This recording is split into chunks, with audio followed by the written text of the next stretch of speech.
வணக்கம் நேயர்களே, கேபிவராக்களே. இன்று நீங்கள் பார்த்து கொண்டிருப்பது மூடல் மூளை. வணக்கம், நான் உங்க கிருஷ்ணா யோகேஷ். இப்போ என்னன்னு பார்த்தீங்கன்னா, ஒரு சந்தோஷமான சமாச்சாரம் வந்து நடந்திருக்கு. ஃப்ளோ ஸ்டேட் வீடியோ வந்து 1000 போயிருக்கு. அதை தொட்டு மூடர் மூளை இன்ஸ்டாகிராம் சேனல் வந்து 1000 தொட்டிருக்கு. 1000 ஃபாலோவர்ஸ், 1000 கேபிபராக்கள், 1000 நேயர்கள், 1000 குடும்பமா வந்து 1009. உங்கள் வீட்டில் எல்லா நாளும் கார்த்திகைங்கிற மாதிரி இப்போ நான் பேசுறத ஒரு 1000 பேர் கேட்டு அப்படிங்கும் போது 1009 பேர் கேட்டுருக்கீங்க அப்படிங்கும்போது ஹாப்பி ஹாப்பி ஹாப்பி. ஆமா, முதல் குரோத், நம்மளுடைய முதல் குரோத் அப்படிங்கிற மாதிரி ஒரு விஷயம். சொல்லுங்க, நீங்க ஏதாவது சொல்ல விரும்புறீங்களா? 1000 பேத்துக்கு 1009 பேருக்கு. அது இல்லாமல் இதுல ஒரு 586 பேர் சம்பாட்டிருக்கோம். நன்றி நன்றி நன்றி. ஃபாலோ பண்றீங்க, பாக்குறீங்க, பாக்குறதோட மட்டும் இல்லாம அந்த இன்டராக்டிவா கொண்டு வரீங்க.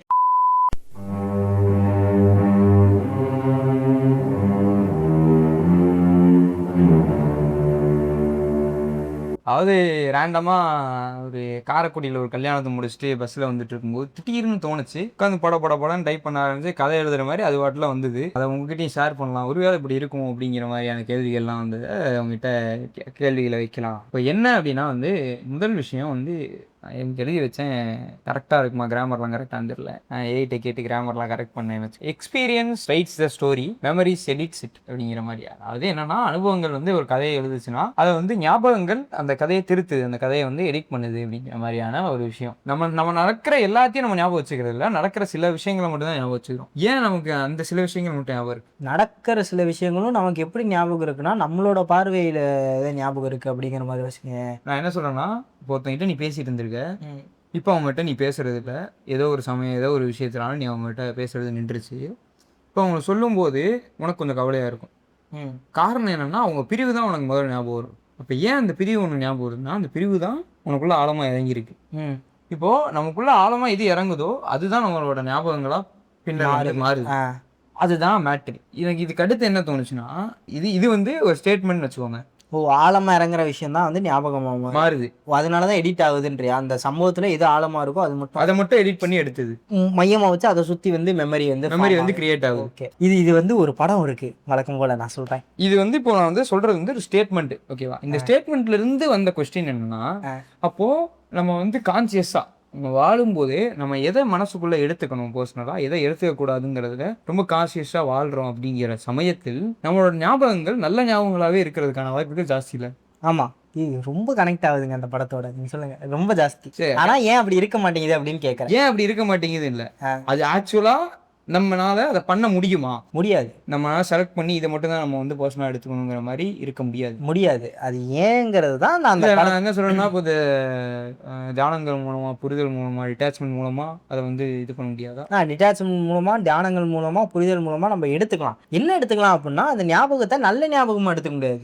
இப்போ இது கெட்டதுன்னு அஃபெக்ட் பண்ணாம, இது கெட்டதுன்னு வையன், இது நல்லதுன்னு வையன், நம்ம இப்படிதான் இருக்கலாமே தவிர நல்ல ஞாபகங்களை எடுத்துக்க முடியாது. அந்த மாதிரி நடக்கும். இதுக்கு வந்து சிம்பிளா நான் அந்த படம் சொன்னோம்னா நீங்களும் பாருங்க. நீங்க அந்த இன்சைட் அவுட்னு ஒரு படம், அந்த படம் வந்து இதுவும் அகைன் ஒரு அனிமேஷன் படம். நான் சொல்ற எல்லா படம் மாதிரி இதுவும் ஒரு அனிமேஷன் படம் தான். என்னன்னா, ரயிலின்னு ஒரு பொண்ணு இருப்பா. அந்த பொண்ணோட மைண்டுக்குள்ள, நம்ம மைண்டுக்குள்ள, எல்லாரும் அந்த பொண்ணோட மைண்டுக்குள்ள மட்டும் இல்ல, நம்ம எல்லாரோட மைண்டுக்குள்ளயுமே வந்து ஒரு 5 கேரக்டர் இருக்கும், 5 எமோஷன் இருக்கும். Anger, fear, disgust, happiness, sadness. இந்த 5 எமோஷன்ஸ் இருக்கும். எந்தெந்த சிச்சுவேஷனுக்கு ஒவ்வொரு எமோஷனுக்கு ஒவ்வொரு கேரக்டர் மாதிரி கொடுத்துருப்பாங்க. அவன் வந்து அந்த பட்டன் அமுக்குனா ஒவ்வொரு விஷயமா கோர் மெமரின்னு ஒன்று இருக்கும். அந்த கோர் மெமரி தான் நம்மளோட டேலண்ட்டை தான் ஃபிக்ஸ் பண்ணுது. நம்ம வாழ்க்கை இதுக்கப்புறம் எப்படி போக போகுது, நம்ம என்ன மாதிரி கேரக்டருங்கிறது அந்த கோர் மெமரி தான் ஃபிக்ஸ் பண்ணுது அப்படிங்கிற மாதிரி இருக்கும். ஜாயிங்கிற கேரக்டர் இருக்குல்ல, அந்த ரயிலி பொண்ணுக்கு வந்து வாழ்க்கை நல்லது தான் ஞாபகம் இருக்கணும், நல்லது மட்டுமே ஞாபகம் இருக்கணும் அப்படின்னு சொல்லிட்டு எப்போவுமே ஹாப்பினஸே வந்து அமைக்கிட்டு இருப்பான். இந்த மாதிரி அமைக்கிட்டு இருப்பான். சேட்னஸுக்கு வந்து அந்த வாய்ப்பே கிடைக்காது. நீலாம் அமுக்கூடாது, இங்கே சேட் ஆகக்கூடாது, ரயிலியாவோ, அப்புறம் இதாயிருவா, டிப்ரெஷன் ஆயிடுவா, இது ட்ராமா ஆயிரும் அப்படிங்கிற மாதிரி வந்து இதுவே நடந்துகிட்டு இருக்கும். ஒரு கட்டத்தில் இந்த ஹாப்பினஸும் சேட்னஸும் அந்த கண்ட்ரோல் பேனலுக்கு வர முடியாத மாதிரி ஒரு சூழ்நிலை ஆகி போயிடும். வேற எங்கேயோ போயிடுவாங்க. அங்கிருந்து அவங்க திரும்பி வரணும், கண்ட்ரோல் பேனலுக்கு வரணும். வர்ற வரைக்கும் இந்த பொண்ணு வந்து, இந்த பொண்ணுக்கு சந்தோஷமும் இருக்காது, சோகமும் இருக்காது. எல்லா கோர் மெமரியுமே உடஞ்சிரும். அப்போ ஏதாவது ஒரு கோர் மெமரி இருந்தா அதோட ஹெல்ப்பை வச்சு தான் அவங்க மறுபடியும் இங்கே வர முடியும். ஜாய்னஸ்ங்கிறது தனியான ஒரு விஷயம் கிடையாது. நான் வந்து தனியான விஷயம் கிடையாது. சேட்னஸ் இல்லைன்னா நான் இல்லை அப்படிங்கிற மாதிரியான ஒரு விஷயம் புரிய வரும். அடுத்து எல்லா கோர் மெமரியும் எல்லா எமோஷன்ஸும் சேர்ந்து உருவாக்கும். அவன் வந்து ஹாக்கி பிளேயரா இருப்பா, ரயிலி என்ஜாய் பண்ணி மட்டும் லாண்டா பத்தாது அப்படின்னு சொல்லி ஆங்கரும் சேர்ந்துருக்கும், ஆங்கரும் ஜாயும் சேர்ந்துருக்கும். அந்த ஸோ இப்போ நீ சொல்கிற தெரியுமா, அந்த மாதிரி சந்தோஷம் மட்டும் இருக்கிறது அப்படின்னா, சந்தோஷம் மட்டும் நம்ம வாழ்க்கையில் வந்து ஒரு பார்ட்டாக இருக்க போகிறது இல்லை. 2-3 விஷயம் இருக்கும். ஒன்று அப்படி இருந்தால் போர் அடிச்சிடும், இன்னொன்று துக்கம் இல்லாமல் சந்தோஷம் இல்லை அப்படிங்கிற மாதிரி. இப்போது இது ஒரு விஷயம். இன்னொரு பக்கம் நீ எடுத்தன்னா ஃபர்ஸ்ட் எக்ஸ்பீரியன்ஸ் சொல்லியாச்சு, அதுக்கப்புறம் மெமரிஸ், இப்போ பர்செப்ஷன். ஓகேவா? அனுபவங்களா இருந்தது ஞாபகங்களா மாறுது. அந்த ஞாபகங்களை எப்படி பார்க்குறோங்கிறதுக்கு வரும். ஓகே, அப்போ இந்த பர்செப்ஷன்ன்றத மேட்டர் எடுத்தோம்னா, எனக்கு 10வது படிக்கும்போது ஒரு நிகழ்வு நடந்திருக்கு. இப்போ அதை நான் எடுத்துக்கிட்ட ஒரு விஷயம் இருக்கு. அந்த நிகழ்வு ஞாபகமா மாறுது. அந்த ஞாபகத்தை நான் இப்போ எடுத்துக்கிட்டது ஒரு விதம். இப்போ அந்த ஞாபகத்தை நான் எடுத்துக்கிறதுக்கான விதம் வேற. ஏன்னா அதுக்கு இடையில நான் பார்த்த விஷயங்கள், பழகின விஷயங்கள், கத்துக்கிட்ட விஷயங்கள், இது மாதிரியான இதெல்லாம் வந்து நான் மாத்துது இல்லை, அதை பார்க்குற விதத்தை வேற மாதிரி மாத்துது. அந்த மெச்சூரிட்டியை பொறுத்து அதை நம்ம எப்படி எடுத்துக்கிறோம், அது நம்ம எப்படி அஃபெக்ட் பண்ணுதுங்கிற விஷயங்களை அது மாத்துது இல்லை. அப்போ ஞாபகங்கள் திரும்ப திருத்தப்படுதா? திருத்தப்படல. ஞாபகங்கள் திருத்தப்படல. ஞாபகங்கள் என்ன ஞாபகங்களோ அது ஞாபகங்களா தான் இருக்கு. சாரி, அதாவது நம்ம அதை பார்க்கப்படுறது நம்மளுடைய வாழ்வியலை பொறுத்து அது மாறிக்கிட்டே இருக்கு நம்ம காலம் முடிகிற வரைக்கும். பாக்குற ஆள் வேற இல்ல. நேத்து இருந்த நான் வந்து இன்னைக்கு இல்ல, நேத்து இருந்த நீ இன்னைக்கு இல்ல. ஞாபகம் அப்படியே தான் இருக்கு. பாக்குற ஆள் வேற வேற மாதிரி மாறிக்கிட்டே இருக்கனால ஞாபகங்கள் வேற வேற மாதிரி அவங்க கண்ணுக்கு தெரியுது, அவ்வளவுதான். அது வந்து ஸ்டேபிள் அதே மாதிரி தான் இருக்கு எண்ட் ஆஃப் த டே. நீங்க என்ன மாதிரி நினைச்சீங்க? இதுதான் உனக்கும் தோணுச்சா இந்த கேள்விக்கு பதிலா? இல்ல இது கேள்வியா மட்டுமே? இல்ல நான் கேள்வியாக தான் எடுத்துட்டேன். அதுக்கப்புறம் நான் யோசிக்கல. அதுக்கப்புறம் ஏதோ வேலை வந்துச்சு, இப்படி கலந்துட்டேன். சரி, வீடியோ பேசும்போது அதை வந்து நம்ம டிஸ்கஸ் பண்ணலாம். இப்போ யோசிக்கும் போது அதான் வேற வேற ஆட்கள் வந்து அந்த ஞாபகங்களை வச்சுக்கிறனால வேற வேற. இதை பத்தி இன்ஸ்டியூட்ல இருக்கா? இந்த மாதிரிலாம் இல்லை. அது ஃபுல் அண்ட் ஃபுல் மெமரிஸ் பற்றி தான் இருக்கும். நீங்கள் பாருங்கள், படம் கண்டிப்பாக பாருங்கள். அதில் பீபோப்னு ஒரு கேரக்டர் வரும், அழுவிங்க அந்த மாதிரி ஒரு சீன். இப்போது நம்ம ஆட்கள் மாறிக்கிட்டே வரும். இது லிட்ரலாக என்ன மாதிரினா, நம்ம பார்க்குறோங்கிறத தாண்டி நம்ம எப்படி அதை எடுத்துக்கிறோம், புரிஞ்சுக்கிறோம் அப்படிங்கிற ஒரு விஷயம் தான் அப்படின்னு வச்சுக்கோங்க. வாழ்க்கை புரிதல் மாறும்போது நம்மளோட பார்க்குற பார்வையும் மாறுது. அந்த மாதிரி நீ சொன்ன தெரியுமா, ஒரு சம்பவம் நடந்திருக்கு. அதை வந்து எனக்கு அப்போது இருக்க மெச்சூரிட்டிக்கு நான் ஒரு மாதிரி பார்க்குறேன், கொஞ்சம் நாளுக்கு அப்புறம் இருக்க மெச்சூரிட்டிக்கு நான் ஒரு மாதிரி பார்க்குறேன் அப்படின்னு. இன்னும் கொஞ்சம் நாளுக்கு அப்புறம் மெச்சூரிட்டி மாறும், அப்போது வேற மாதிரி பார்ப்போம். வெர்ஷன்ஸ் மாறிக்கிட்டே இருக்கும். இதில் எந்த வெர்ஷன் வந்து அக்யூரேட்டான வெர்ஷன், இது கரெக்டான வெர்ஷன் அப்படிங்கிற மாதிரி இது வந்து சொன்னால் ஃபிலாசபிக்கலாக இருக்கலாம். ஆனால் ஃபிலாசபிக்கல் தான் இல்லை, அப்படி ஃபீல் ஆகலாம். பட் எனக்கு இதுதான் கரெக்டான பதிலாக தோணுது. எதுவுமே அக்யூரேட், எதுவுமே கரெக்ட் அப்படிங்கிற மாதிரியான விஷயங்கள் கிடையாது. ஓகே லைஃப்பில். அகைன் எல்லாமே பர்செப்ஷன் தான். எந்த விஷயத்தை எப்படி எங்கே எடுத்துக்கிட்டாலுமே அது வந்து ஒரு நீ பார்க்குற பார்வையில் தான் இருக்கு. நான் இப்போ பார்க்குறதும் சரிதான், அப்புறம் ஒரு புரிதல் வந்தப்புறம் பார்க்குறதும் சரிதான், அதுக்கப்புறம் ஒரு புரிதல் வந்து பார்க்குறதும் சரிதான். அப்போ அந்த ஆக்சுவல் சரிங்கிற ஒன்று இல்லை அப்படிங்கிறீங்க. ஆமாம், அந்தந்த காலகட்டத்துக்கு அது சரியானதாக இருந்திருக்கு. சூப்பர் டீலக்ஸில் சொல்கிற மாதிரி 10,000 வருஷத்துக்கு முன்னாடி யாராவது துணி போட்டாங்களான்னு தெரியாது. 100 வருஷத்துக்கு அப்புறம் யாராவது போடுவாங்களான்னு தெரியாது. இதில் கொஞ்சம் வருஷம் மட்டும் வாழற மனுஷங்க இதுதான் சரி, இதெல்லாம் தப்புன்னு அவங்களே ஒன்று சொல்லிப்பாங்க. அதையும் அவங்க வசதிக்கு ஏற்ற மாதிரி அப்புறம் மாற்றிப்பாங்க அப்படிங்கிற மாதிரியான விஷயங்கள் தான். இப்போ அவனை நீ வந்து 1000 வருஷத்துக்கு முன்னாடி இருந்தவனுக்கு பார்க்கும்போது எவனை வந்து கரெக்டானவன் சொல்லுவேன்? நான் துணி போட்டிருக்கேன், அவன் துணி போடல, யார் இதில் கரெக்டானவன்? அவனுக்கு அவன் கரெக்டானவன் அப்படிங்கிற பார்வை தானே. என்னை பொறுத்த வரைக்கும் நான் கரெக்டு, உன்னை பொறுத்த வரைக்கும் நீ கரெக்டு. சில விஷயங்கள் வந்து அதாவது சப்ஜெக்டிவ்ல இருந்து இதான் மாறக்கூடிய விஷயங்கள் இருக்கு. அது வந்து உன்னை சார்ந்ததா இல்லாமல் அடுத்தவங்களை சார்ந்ததா இருக்கும்போது, அடுத்தவங்கள பாதிக்கும் போது சார்ந்ததா இருக்கும்போது, பாதிக்கும் போது நீ வந்து அது நீ சார்ந்ததுங்கும் போது அது பாசிட்டிவ் நெகட்டிவ் ரெண்டாவும் வருது. ஓகே. ஸோ அடுத்தவங்கள சார்ந்ததா இருக்கும்போது தான் அது வந்து தப்பு ரைட்டுங்கிறதுக்குள்ள வருது. நீ அவங்களுக்கு பண்ணது கரெக்டா, நீ அவங்க பண்ணது தப்பா? நான் சொல்லிட்டு இருக்க முடியாது. நான் வந்து ஒருத்தன் ஏமாத்தி விட்டேன்னு வச்சுக்கோ, அவனுக்கு 2000 3000 என்கிட்ட கொடுத்து ஏமாந்து போயிட்டான்னு வச்சுக்கோ, என்கிட்ட கொடுத்து ஏமாந்து போயிட்டேன். ஏன் நான் எனக்கு காசு தேவைப்பட்டுச்சுங்க, என்னை பொறுத்த வரைக்கும் அது கரெக்டாக தான், நம்ம அங்கே பேச முடியாது. ஏன்னா என்னால் அங்கே ஒருத்தன் பாதிக்க விட்டுரு. ஸோ என்னை மட்டும் சார்ந்திருக்க எந்த விஷயமுமே அந்த மாதிரி தான். இப்போ நீ சொல்கிற புரிதல்ங்கிறது அதுக்குள்ளே தான் வருது, என்ன சார்ந்திருக்க விஷயத்துக்குள்ள வருது. ஒருத்தனை மட்டும் ஒருத்தங்கிறது இல்லை, தன்னை சார்ந்த விஷயமா இருக்கு. செல்ஃப். ஸோ செல்ஃப் டிபெண்டடாக இருக்கு. எல்லா விஷயமுமே சப்ஜெக்டிவ் தான். செல்ஃப் டிபெண்டடாக இல்லாத விஷயத்த நம்ம வேற மாதிரி புரிஞ்சுக்க வேண்டியதாக இருக்கு. ஓகே. அகைன் வந்து இப்போ நான் இல்லை, இப்போ வந்து நான் குடிக்கிறேன், நான் வந்து சிகரெட் பிடிக்கிறேன், நான் வந்து தண்ணி அடிக்கிறேன் அப்படின்னா அது என்ன எனக்குள்ள நடக்கிற விஷயங்கள் என்ன சார்ந்ததானா இருக்கு. ஓகேவா? இப்போ அது என்ன வந்து எந்த ஒரு இடத்துக்கு அதை எடுத்துட்டு போகும் அப்படிங்கிற ஒரு விஷயம் இருக்குல்ல.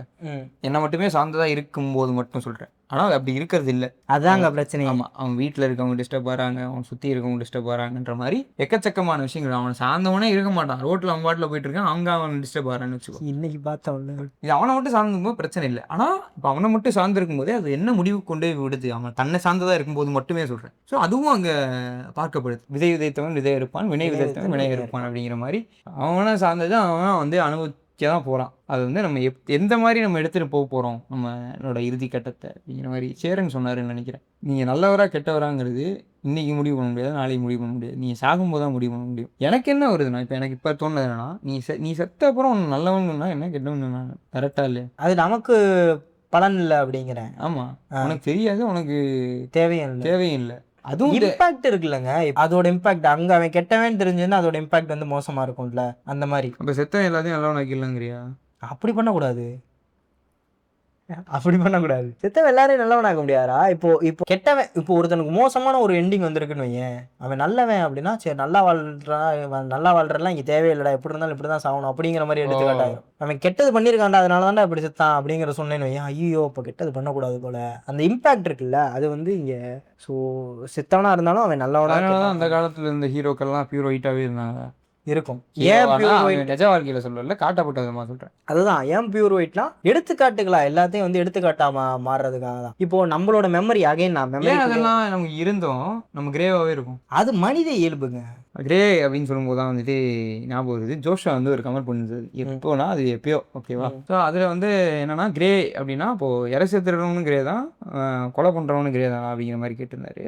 ஆக்சுவலாக அது அப்படி தான் இருக்கும், பட் நம்ம அப்படி சின்ன குழந்தைய போய் நம்ம கிரேன்னு சொல்ல முடியாது, இறை சேர்த்துற குழந்தைய. பட் அதோட லிமிட்டேஷன்ஸ் தான் நினைக்கிறேன். பட் எல்லாரும் அந்த இதில் தான் இருக்கும். இப்போது எல்லாரும் கிரே தான், எல்லாரும் தப்பு பண்ணுறோம்னா எல்லாருக்கும் தண்டனைகள் ஒரே மாதிரி இருக்கலாம்ல, தவறை பொறுத்து தண்டனை மாறுது. அந்த மாதிரி தண்டனை சின்னதாக இருக்கனால அது தவறு இல்லை அப்படிங்கிற இதுக்குள்ளே போகிறது இல்லை, அதுவும் தவறு அப்படிங்கிற. ஸோ அந்த மாதிரி தான் நினைக்கிறேன். அதாவது இங்கே ஒயிட் யாருமே இல்லை அப்படிங்கிறது தான் வந்து இவ்வளோ சொல்லிக்கிட்டு இருக்காப்புல. கரெக்டாக ஒயிட் யாருமே இல்லை, எல்லாருமே வந்து அந்த கிரேக்குள்ளே தான் வரும். அந்த கிரேல ரொம்ப மோசமாக போய் ரொம்ப எக்ஸ்ட்ரீமுக்கு போனேன், வெள்ளை கருப்பு ரொம்ப மோசமாக போய் ரொம்ப எக்ஸ்ட்ரீமுக்கு போகிறவன் வந்து கருப்புக்குள்ளே தள்ளப்படுறான், அவன் கருப்பாக மாறுறான். கருப்பு இல்லை, ஆக்சுவலாக கருப்பும் இல்லைன்னா வெள்ளையும் கிடையாது கருப்பும் கிடையாது. நீ சொல்கிற அந்த கருப்பாக இருக்கவனு ஏதோ ஒரு இடத்துல ஏதோ ஒரு விஷயம் வந்து ஏதோ ஒரு மனிதத்தன்மை இருக்கும், ஒரு மூலையில் ஒட்டிக்கிட்டு. இப்போ என்ன சொல்லிக்கிட்டு இருந்தோம், அகைன் மாதிரி ஆக்சுவலாக பாரதியார் பாட்டு இருக்கும், பகைவனுக்கு அருள்வாய் புகை நடுவினில் தீ இருப்பதை பூமியில் கண்டோமே அப்படின்னு சொல்லி. எல்லாத்துக்குள்ளேயும் ஒரு நல்ல விஷயம் இருக்கு, அது எந்த அளவுக்கு இருக்குங்கிறதான் மேட்ரு. அவ்வளோ பெரிய விஷயம் பண்ணிட்டு சும்மா எத்தனும் நல்லது பண்ணாங்கிறதுக்காண்டி தூக்கி வச்சு கொண்டாடலாம் முடியாது. என்ன சொல்கிறேன், அகைன் மெமரிக்குள்ளேயே வரேன், நான் மெமரிக்குள்ளேயே வரேன், ஓகேவா? நம்ம மைண்டில் நம்மளை பற்றின ஒரு விஷயம் இருக்குல்ல, நீ சொன்ன தெரியுமா, அந்த காலத்தில் இருக்க லீடர்ஸ்லாம் எல்லாமே ஒயிட்டாகவே காட்டப்பட்டாங்க, அது காரணம் இதான அப்படிங்கிற மாதிரி. நம்ம நினைவுகளில் நம்ம நல்லவங்களாக மட்டும்தான் இருக்கோமா, நம்ம கெட்டவங்களாக இருக்கோமா? பெர்ஸ்பெக்டிவ் மாறினாலும் ஈவன் எல்லாரோட கதைக்குமே அவன் கெட்டவனா தான் இருக்கானோ அப்படிங்கிற மாதிரி எனக்கு தோணுது. கெட்டவன் கிடையாது, இங்கேயும் கிடையாதான். இல்லடா, நம்ம பண்ண நல்லதை நினச்சி நம்ம சந்தோஷப்படுறது இல்லையா? இல்லை சந்தோஷப்படுறது இல்லையா? இல்லை. ஒரு ரோட்டில் நம்ம போகிறோம், டிராஃபிக்கில் போகிறோம், ஒரு நாய் அங்கே வந்து பூச்சி விளாண்டுருக்கு தண்ணியில் இது பண்ணிட்டோம், இல்லை குழந்தை வந்து பலூன் வச்சு விளாண்டுருக்கும்போது அதை ரசிக்கிறோம்ல. ஓ, அது நல்லது கணக்குள்ள வரும்ன்றியா? அடுத்தவனோட ஹாப்பினஸை பார்த்து நம்ம ரசிக்கிறோம்லடா, அவன் சந்தோஷப்படுறத பார்த்து நம்ம சந்தோஷப்படுறோம்டா. இதை வேற நீ எப்படி எடுத்துக்க முடியும்? இதுக்கு நீ வேற என்ன மாதிரி டெஃபினேஷன் கொடுக்க முடியும்? இல்லை, மெஜாரிட்டி நான் பேசிக்கிட்டு இருக்கேன். இப்போ என் கதையில் எடுத்துக்கிட்டேன்னு வையேன், ஒருத்தவங்க தனிப்பட்ட ஆட்களோட கதையில் மோஸ்ட்லி அவங்களுக்கு தோன்றதோ இல்லை இந்த மைண்டு ப்ளே பண்ணுற கேமோ அந்த மாதிரின்னு வச்சுக்கேன், இந்த மெமரி வச்சிருக்கக்கூடிய இந்த மைண்டு ப்ளே பண்ணுற கேமோ அந்த மாதிரின்னு வச்சுக்கேன், அன்றைக்கி நான் அப்படி பண்ணிடக்கூடாது, நேற்றுக்கு இருந்தவனோட இன்றைக்கி இருக்க நான் நல்லவன் தான் அப்படிங்கிற மாதிரியான ஒரு விஷயம் இருக்குல்ல, அது இருக்கதான் செய்யும். அப்படி இருக்கும்போது நம்ம அப்படிதான் இருக்கணும். ஆக்சுவலா நம்ம பாஸ்ட் எல்லாருமே கெட்டவனாக தான் இருக்காங்க அப்படிங்கிற மாதிரி சொல்கிறேன். பூய நடுவில் தீ இருப்பதை அப்பயும் நம்ம பண்ண விஷயங்கள்லாம் இருக்குன்ற, இப்பயும் நம்ம ரொம்ப ஒத்தவனா அவனுக்கு பெட்டர். இப்போ நாளைக்கு நம்ம மாறதான் போகிறோம் அப்படிங்கிற மாதிரி. ஸோ அப்படிதான் இருக்கணும். நான் நேற்று இதுக்கு நீ கெட்டவன் ஆகிட்டேன் அப்படிங்கிறதுல வந்து இது இல்லை, நேற்று இதுக்கு இன்னைக்கு நல்லவனாக இருக்கேங்கிறது தான் வந்து அங்கே பேசக்கூடிய. சரி, எங்கெங்கேயோ போய் எங்கேயோ அந்த மாதிரி இருக்குது. பட் ஆக்சுவலாக என்னென்னா, எனக்கு வந்து இந்த வீடியோவில் இதுதான் ஃபஸ்ட்டு நான் ஒரு விஷயம் யோசிச்சேன்ல, அது வந்து பேசணும் அப்படின்னு தோணுச்சு. இன்சைட் அவுட்டுன்னு ஒரு படம் இதை வச்சே இருக்குது அப்படிங்கிறது எனக்கு பயங்கர இன்ட்ரெஸ்டிங்காக இருந்துச்சு. கிருஷ்ணா சொல்லும்போது இன்சைட் அவுட் பாருங்க, நீங்களும் இன்சைட் அவுட் பாருங்கள். 2 பார்ட் இப்போ தான் ரீசெண்டாக செகண்ட் பார்ட் வந்துருச்சு, அதுவும் பாருங்கள், சூப்பராக இருக்கும். அதுக்கப்புறம் அப்படியே தொடர்ந்து கேள்விகள் அதுக்கு வந்து அப்படி பில்டாக இருக்கலாம். அது வந்து மேபி உங்களுக்கு ரிலேட் ஆகாமல் கனெக்ட் ஆகாமல் எங்கேருந்து எங்கேயோ போன மாதிரி உங்களுக்கு ஃபீல் ஆகிருக்கலாம். ஃபீல் ஆகிருந்தால் மன்னித்து கொள்ளுங்கள். இது சம்மந்தமாக வேறு ஏதாவது உங்களுக்கு டிஸ்கஷன் இருக்குது, உங்களுக்கு ஏதாவது கேள்விகள் இருக்குது, இல்லை நீங்கள் ஏதாவது பதில்கள் வச்சுருக்கீங்க அப்படின்னா வந்து புக்கெல்லாம் வந்து கேட்டிருந்தீங்க. நாங்கள் வந்து அவ்வளோ புக்ஸ் தான் ஆக்சுவலாக படிக்கிறேன். நான் வந்து ஒரு ஃபோட்டோ எடுத்து போடுறேன், என் புக் ஷெல்ஃப் எடுத்து ஃபோட்டோ போடுறேன். ஒரு 10 புக்கு கூட இருக்காது. அவனாவது 10 புக் வச்சிருக்கேன், 2 தான் இருக்காது, இன்னும் முழுசாக. நான் வந்து நான் எப்படின்னா பார்த்த பக்கம்லாம் படிச்சுட்டு இருப்பேன். யூடியூப்பில் ஏதாவது வருது அப்படின்னா படிப்பேன், இன்ஸ்டாவில் ஏதாவது வருது அப்படி படிப்பேன். இதான் எங்கேயாவது பார்த்தோன்னா அதை பற்றி கூகுளில் சர்ச் பண்ணி அப்படி படிக்கிறது, இல்லை யாராவது தெரிஞ்சவங்ககிட்ட கேட்டுக்கிறது, இந்த மாதிரியான விஷயங்கள். ஸ்பீச்சஸ் பார்க்குறது, மோஸ்ட்லி ஓஷோ ஜேகே பேசுகிறதுலாம் நான் வந்து எப்படின்னா அவங்களோட ஸ்பீச்சஸ் போட்டு உட்காந்துருவேன். அது மாதிரி நான் நிறையா பார்த்துட்டு இருப்பேன். ரமணரோட பாட்காஸ்ட்லாம் இருக்கும் திருவண்ணாமலை. ஆக்சுவலாக நான் ரமணரை பற்றி நிறைய பேசுவேன். ரமணரை பற்றி நம்ம பேசுவோம் இது ஒரு இதில் 2-3 கமெண்ட்ஸ்லாம் கூட வந்துருந்துச்சு சில வீடியோக்களில். ஆமாம், ரமணரை பற்றி கேள்வி ஞானம் தாங்க இது எல்லாமே. படிக்கலாம் இல்லை, இன்னும் அந்த அளவுக்கு இல்லை, பண்ணுறோம் நாங்கள். படிக்கணும், ஆக்சுவலாக நிறையா படிக்கணும். நான் வந்து சப்போஸ் ஏதாவது ஒரு புக், இது வந்து ஒரு நல்ல ஐடியா, எனக்கு இப்போ தான் ஞாபகம் வச்சு. புக்கு வந்து இந்த புக்கில் வந்து சூப்பராக இருக்கும், இந்த புக்கை வந்து நீங்கள் படிச்சுட்டு இதில் இருந்ததெல்லாம் பற்றி பேசுங்க அப்படிங்கிற மாதிரி யாராவது உங்களுக்கு பிடிச்ச புக் இருந்துருந்துச்சா சஜஸ்ட் பண்ணுங்கள். கண்டிப்பாக அதை படிச்சுட்டு எக்ஸ்பிளைன் பண்ண. ஸோ அதான் அப்படி மாதிரி புக்ஸ்லாம் நான் பெருசாக ரீட் பண்ண மாட்டோம். அப்படிங்கிற புக் நான் படிப்பேன். நான் வச்சிருக்க புக்கெலாம் எப்படின்னா எடுப்பேன், ஒரு நாளைக்கு 20 பக்கம் 30 பக்கம் கூட படிப்பேன். அதுக்கப்புறம் வச்சேன்னா அதுக்கப்புறம் எப்போ அதை எடுப்பேன்னே தெரியாது. அந்த மாதிரியான ஒரு சூழ்நிலை தான். இல்லை அந்த புக்கை அப்படியே வச்சுட்டு இன்னொரு புக் எடுத்து படிக்க ஆரம்பிச்சிடுறேன். அந்த மாதிரி ஒரு ஒரு மனநிலை உள்ள ஆள் நான். தப்பது இப்போ மாற்றிக்கணும். சொல்கிறேன், இந்த மாதிரி தான் நான் புக்ஸ் படிக்கிறதுலாம். இந்த வீடியோ அப்படியே முடிச்சுக்கலாம் அப்படிங்க. நான் தான் ஆக்சுவலாக உங்களுக்கு வந்து இதை வச்சு வேறு ஏதாவது கேள்விகள் இல்லை இதுக்கான பதில்கள் இருந்துச்சுன்னா தயவு செஞ்சு கமெண்ட்டில் போடுங்க, டிஎம் பண்ணுங்கள், இன்ஸ்டாவில் பேசுவோம். நம்ம வந்து இன்னும் பெட்டராக புரிஞ்சுக்க ட்ரை பண்ணுவோம் அப்படின்னு சொல்லிக்கொண்டு இந்த வீடியோ திறன் முடித்துக்கொண்டு விடைபெறுவது நான் உங்கள் யோகேஷ். நான் உங்கள் கிருஷ்ணா. இது உங்கள் மூட மூளை. பாய்.